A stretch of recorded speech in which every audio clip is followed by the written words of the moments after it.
দক্ষিণ কোরিয়ায় খুবই ইন্টারেস্টিংলি আমি দেখলাম যে ওইখানে সে সময় একটা পিপলস আর্মি গঠন করা হয়েছিল। তারা হাতে অস্ত্র তুলে নিতে বাধ্য হয়েছিল।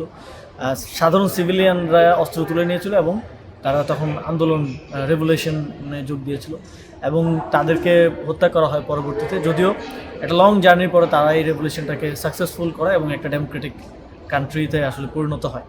তো এটা আমাদের জন্য একটা লার্নিং। আমাদের বাংলাদেশেও প্রায় সিমিলার অনেকগুলো ঘটনা ঘটেছে, আবার অনেকগুলো আলাদা বিষয় আছে এবং আমাদের গণহত্যার সংখ্যাটা আরও অনেক বেশি কোরিয়ার থেকে। এবং আমাদেরও একটা ইয়ে ছিল যে আমরা হয়তো সশস্ত্র সংগ্রামের দিকে যেতে হতো, যেটা ফর্চুনেটলি আমাদেরকে যেতে হয়নি। এখানে বাংলাদেশ সহ আরও যারা জয়েন করেছে ওয়ার্ল্ড হিউম্যান রাইটস স্টাডিজ ফোরামের এই ডিসকাশনে, এই 3 দিনের যে সেমিনার, এখানে মূলত অনেকগুলো বিষয় নিয়ে আলোচনা হয়েছে। এর মধ্যে বর্তমানে যে দেশগুলো অংশগ্রহণ করছে তারা কোথায় স্ট্যান্ড করতেছে, ইন্টারন্যাশনাল স্ট্যান্ডার্ড কী ধরনের পলিসি নেওয়া উচিত সিটিতে হিউম্যান রাইটস ডেভেলপ করার জন্য, এবং সিটিকে কীভাবে হিউম্যান রাইটস ফ্রেন্ডলি করা যায়, উইমেন ফ্রেন্ডলি করা যায়, চিলড্রেন ফ্রেন্ডলি করা যায়, এই বিষয়গুলো নিয়ে আলোচনা হয়েছে। বাংলাদেশ বর্তমানে কোন অবস্থায় আছে এবং রিসেন্টলি কী ডেভেলপমেন্ট হয়েছে সেটা নিয়ে আমরা আমাদের রিপোর্ট দিয়েছি এবং আমরা বিভিন্ন দেশের রিপোর্টগুলো দেখেছি এবং ওদের ভিউজও নিয়েছি বাংলাদেশ নিয়ে। এবং এখানে বিভিন্ন হিউম্যান রাইটস অর্গানাইজেশন পৃথিবীর বিভিন্ন জায়গা থেকে তারাও পার্টিসিপেট করেছে, তারাও তাদের কথাগুলো বলেছে এবং কীভাবে কেস স্টাডিগুলো আমরা দেখছি যে কোন কোন দেশে কীভাবে এই বিষয়গুলো ইমপ্রুভ হয়েছে। ফলে এটা আমাদের জন্য একটা লার্নিং যে কীভাবে আমরা আমাদের সিটিগুলোকে আরও বেশি human rights friendly, women children friendly করতে পারি এবং আমাদের সিটির আরও ডেভেলপমেন্টকে কীভাবে মোর পিপল সেন্ট্রিক করা যায়, আর সেটা অন্যান্য দেশের কেস স্টাডি থেকে আমরা একটা লার্নিং পেয়েছি।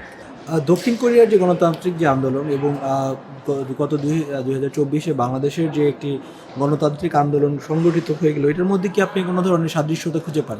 অবশ্যই আমি দক্ষিণ কোরিয়ার গণতান্ত্রিক আন্দোলনের যে আর্কাইভ ছিল, সেমেট্রি আছে, সেখানে ভিজিট করেছি এবং আমি দেখলাম যে স্টোরিগুলো প্রায় সিমিলার। যে দক্ষিণ কোরিয়াতেও তখন সামরিক শাসন ছিল এবং তখন মানুষের উপর অপারেশন চালানো হয়েছিল, ফ্রিডম অফ স্পিচ ছিল না, ফ্রিডম অফ প্রেস ছিল না, এখানে মানুষ আন্দোলনে নেমে এসছে এবং ঠিক একই রকম প্রক্রিয়া সব জায়গায়। আমাদের মনে হয় ফ্যাসিস্ট এবং অটোক্রেটদের ভাষাও এক এবং মানুষের প্রতিবাদের ভাষাটাও প্রায় একই রকম।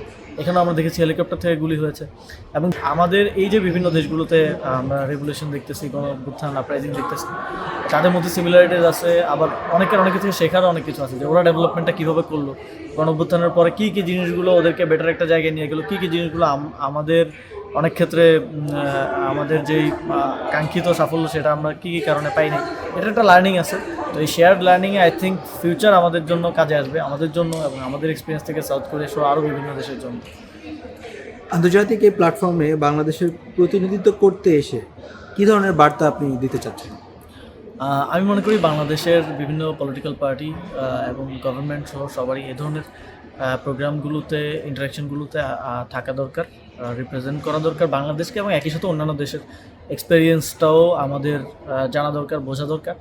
এই শেয়ার্ড এক্সপেরিয়েন্স থেকে আমরা এক হচ্ছে আমাদের দেশে হিউম্যান রাইটস থেকে শুরু করে আরও বিভিন্ন বিষয়ে ডেভেলপমেন্টের জন্য এটা কাজে লাগবে, আর একই সাথে ইমপ্রুভমেন্টের জন্য কাজে লাগবে। একই সাথে আমাদের এক্সপিরিয়েন্সটা আমরা পৃথিবীর কাছে রিপ্রেজেন্ট করতে পারবো, পৃথিবীর কাছে তুলে ধরতে পারবো। আজকে আমি আমাদের সেশনে বাংলাদেশের আপরাইজিং এবং আপরাইজিংয়ের সময়কার ঘটনা নিয়ে এবং আপরাইজিংয়ের পরে কীভাবে আমরা ডেভেলপমেন্টের দিকে গেলাম, কীভাবে আমরা ডেমোক্রেসির দিকে আসলাম অথরিটেরিয়ানিজম থেকে, এটা নিয়ে ডিসকাস করেছি এবং সবাই খুব ইন্টারেস্ট নিয়ে শুনেছে যে বাংলাদেশে কীভাবে এই ঘটনাগুলো ঘটলো এবং কী ভুল বা কী আরও বেটার আমরা করতে পারতাম। এগুলো নিয়ে একটা পৃথিবীর মানুষকে, পৃথিবীর ওয়ার্ল্ড কমিউনিটিকে, গ্লোবাল কমিউনিটিকে জানানো, যাতে করে এই অভিজ্ঞতাগুলো এবং বাংলাদেশের এই স্টোরিগুলো পৃথিবীতে ছড়িয়ে পড়ে।